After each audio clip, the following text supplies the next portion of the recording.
Having a chronic condition means you may have to manage it for the rest of your life. Dr. Travis and Dr. Freda Lewis-Hall, the chief medical officer of Pfizer, traveled to Nashville to talk with country music singer Hillary Williams about her journey. My name's Hillary Williams, and I've lived in Nashville most of my life. When I was 8 years old, I started feeling sick and thirsty and tired all the time. I didn't want to get out of bed, and my mom thought I didn't want to go to school. My aunt noticed that I was rapidly losing weight and thought that there might be something wrong, and she insisted that we go to the doctor. My blood sugar was nearly 800, and the normal range should be 80 to 120, and I was diagnosed with type 1 diabetes. I was overwhelmed by everything, having to learn how to take shots and take my blood sugar, but my dad let me practice on him so I could see that it didn't hurt. My grandfather and my dad are Hank Williams and Hank Williams Jr., huge country stars, so when I got diagnosed, it made the news. And the kids would tease me at school, and the boys said I had cooties. I used to be so self-conscious of checking my blood sugar, but now I just don't care. I'll check it at a restaurant, concert, anywhere I'm out in public, and I have no fear. There is a responsibility when you're living with a chronic condition to take care of yourself. At first, it may not be easy, but a country girl can survive. I still write music, and I still play music, and I still carry on that family tradition. If you have diabetes, you can still live life to the fullest. I've now realized there's nothing wrong with having diabetes, and it's just a part of who I am.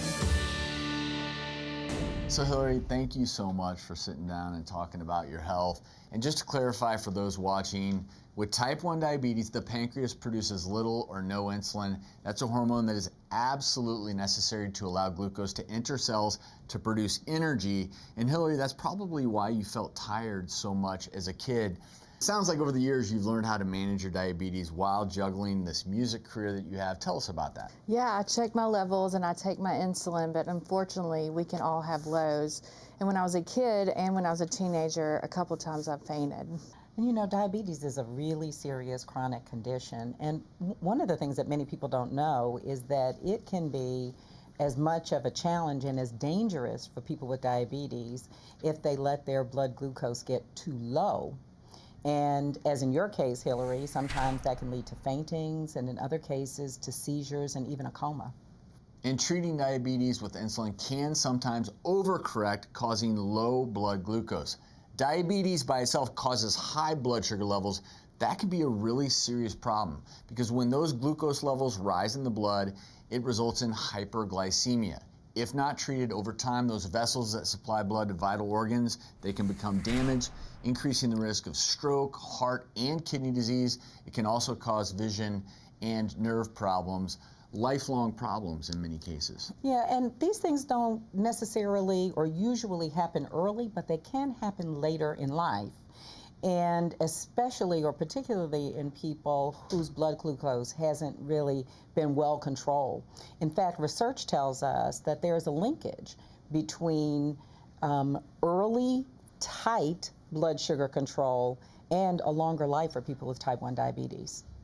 So speaking of tight control, you are so conscientious in managing your diabetes. Have you always been that way, or is that new? I haven't. When I was a teenager, I was embarrassed about having diabetes and having to check my blood sugar and take shots. But now that I'm an adult, I'm very great about managing my levels. And I want to ask you a question because particularly when you're a child or younger, but even as an adult, a lot of times there's a stigma.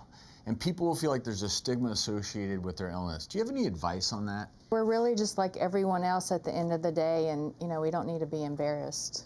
It is so very important for people with diabetes to be consistent with checking their blood sugar and to also remember to watch carefully what and when they eat and drink.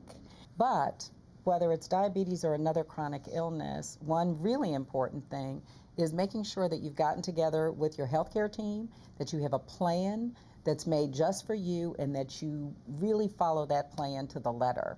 Now, you're a musician. How has music helped you cope? To me, it's very comforting and it relieves my anxiety. If you're stressed out one day, just to dance and get your aggression out, music is wonderful. I can confess that I'm a dancer, but don't ever make me try to sing, because that right there is a no. Well, I'm not singing. I'm not singing Okay. or dancing. I will leave the dancing to you and the singing to both of you. Okay. So Hillary, I can't thank you enough for sharing your story and your insights. There's something you said earlier that I really want to underscore, and that is for all parents. When your child is telling you that they don't feel well, make sure that you have them checked out by a healthcare professional. This is such an important point that you made earlier. And there's so much to know about managing chronic illnesses. You've shared a lot with us, but of course, for more information, you can go to gethealthystayhealthy.com, and while you're there, sign up for our monthly newsletter. I have had such a grand time in Nashville. And I want to thank you so much for being here, but Hillary, mainly to you for sharing your story. So great to have you here, and I do have to send this back to the studio. Dr. Ordon, it's been great being here. Take it away.